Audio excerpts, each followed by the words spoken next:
చనిపోయాకైనా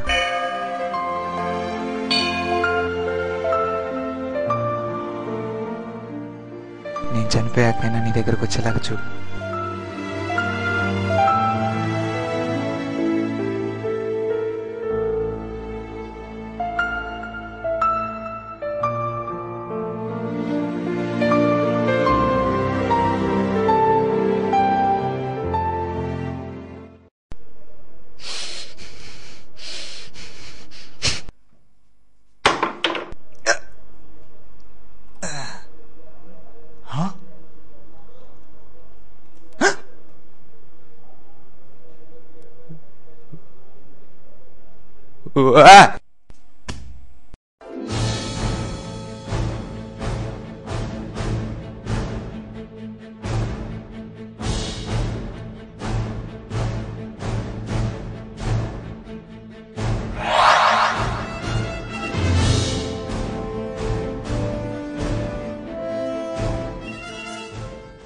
ఎవరు నువ్వు?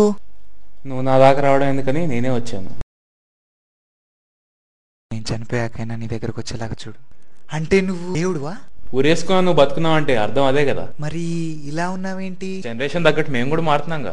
ఇంతకీ ఎందుకు చావాలనుకుంటున్నావు?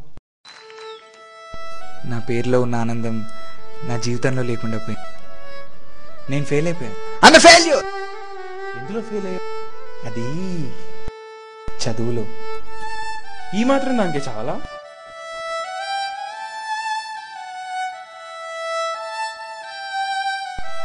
అన్నీ అసలు చదివావా? అబద్ధాలంటే నాకు చిరాకు. ఏం చేసావు ఎగ్జామ్ ముందు వరకు?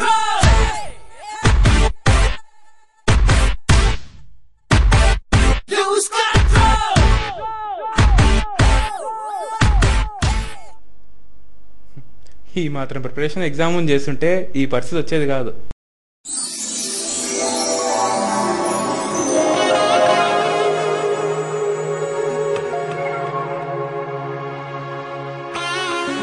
ఇంకెప్పుడు ఇలాంటి పిచ్చి పని చేయకు.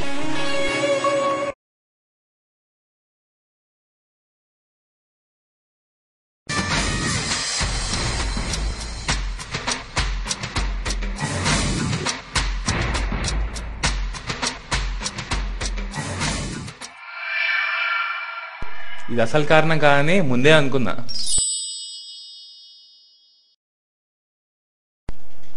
ఇప్పుడు చెప్పు అసలు కారణం.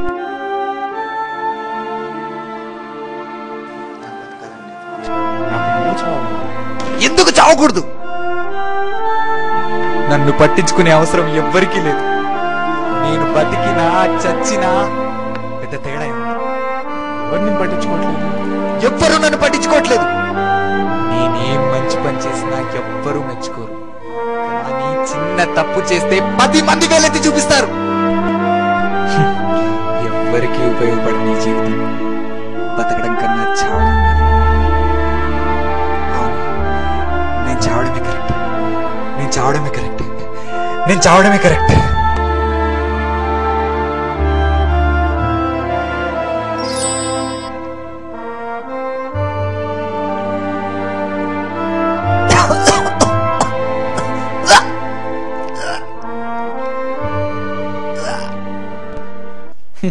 అమృతం దాకా అంత బాధపడుతున్నావు ఏంటి?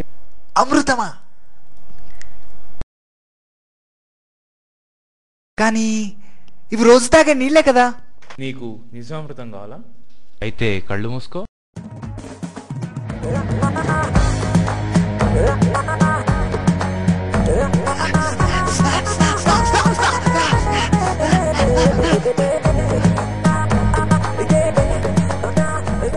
ఇప్పుడు ఎలా ఉంది? అమృతం తాగినట్టుంది.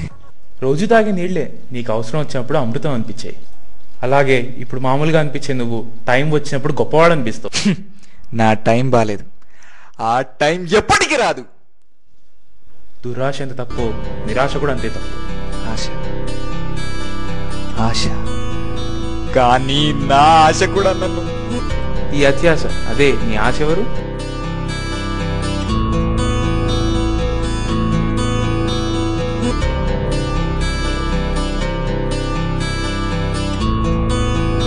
చదువులో కాదు, ప్రేమ ప్రేమలో ఫెయిల్ అయ్యావన్నమాట.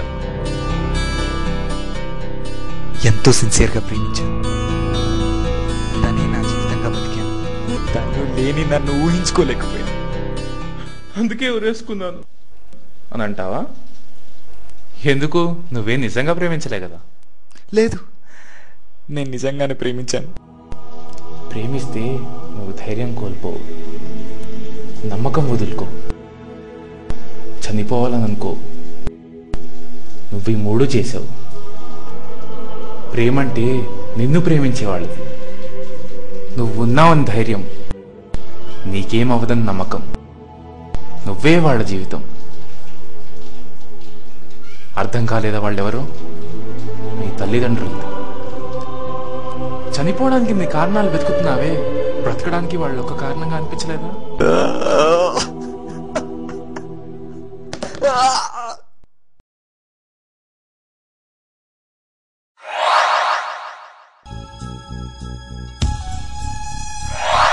ఎక్కడికి బయలుదేరావు?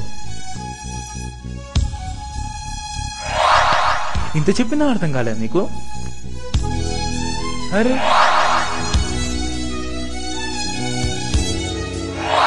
ఆనందు, ఆగు.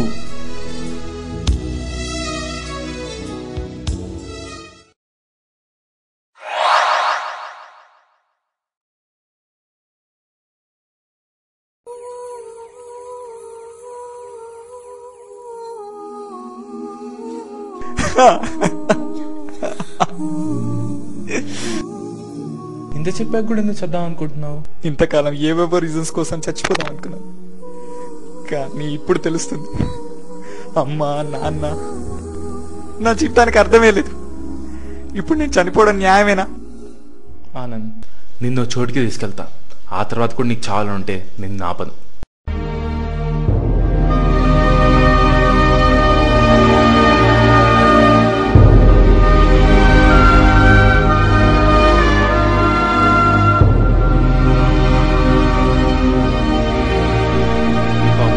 ఫ్రెండ్స్ అందరూ ఉన్నారు, మరి వీళ్ళకెవరున్నారు? అటు చూడు. లోపాలెన్నున్నా తన కాళ్ళ మీద నిలబడుతున్నాడు. తనకు సాయం చేసేవాడు లేకపోయినా తను సాయం చేద్దాం అనుకుంటున్నాడు. ఇదే జీవితం. అర్థమైందా? ఇంకా చావాలనుకుంటున్నావా? లేదు, నేను చావను. ఒక్క నిమిషం. నువ్వంటే దేవుడివి, ఏమైనా చేయగలవు. కానీ కొంతమందికి అన్నీ ఇచ్చి కొంతమందికి ఏమీ ఇవ్వక ఎందుకీ తేడాలన్నీ? చీకటి ఉన్నప్పుడే వెలుగు విలువ తెలుస్తుంది. అలాగే బాధలున్నప్పుడే జీవితం విలువ తెలుస్తుంది. కష్టాలున్నప్పుడు ధైర్యపడకుండా నువ్వు అనుకున్న సాధిస్తేనే నీ జీవితానికి విలువ.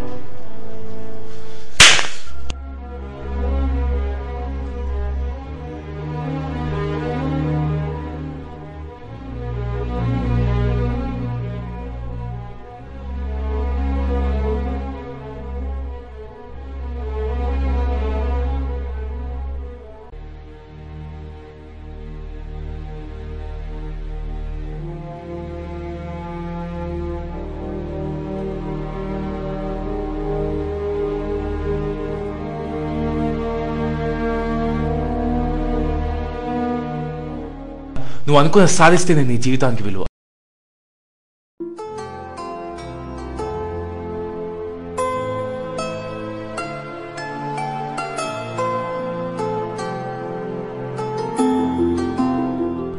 అరే ఆనంద్, రఘు ఏంటి కంగారులో ఉన్నట్టున్నావు? ఫస్ట్ శాలరీ వచ్చిందిరా. ఒరే మామ, కంగ్రాట్స్ రా. ఏం చేస్తున్నావు ఫస్ట్ శాలరీతో? మమ్మీకి చీర కొనిస్తున్నావు, నువ్వు బైక్ కొనుక్కుంటున్నావు? లేదురా, ఆర్ఫనేజ్ కి డొనేట్ చేద్దాం అనుకుంటున్నాను. ఆర్ఫనేజా? నాకంటే పేరెంట్స్ ఫ్రెండ్స్ ఉన్నారా, పాపం వాళ్ళకి ఎవరున్నారా? గ్రేట్ రా. సరే, మళ్ళీ కలుద్దాం. బాయ్.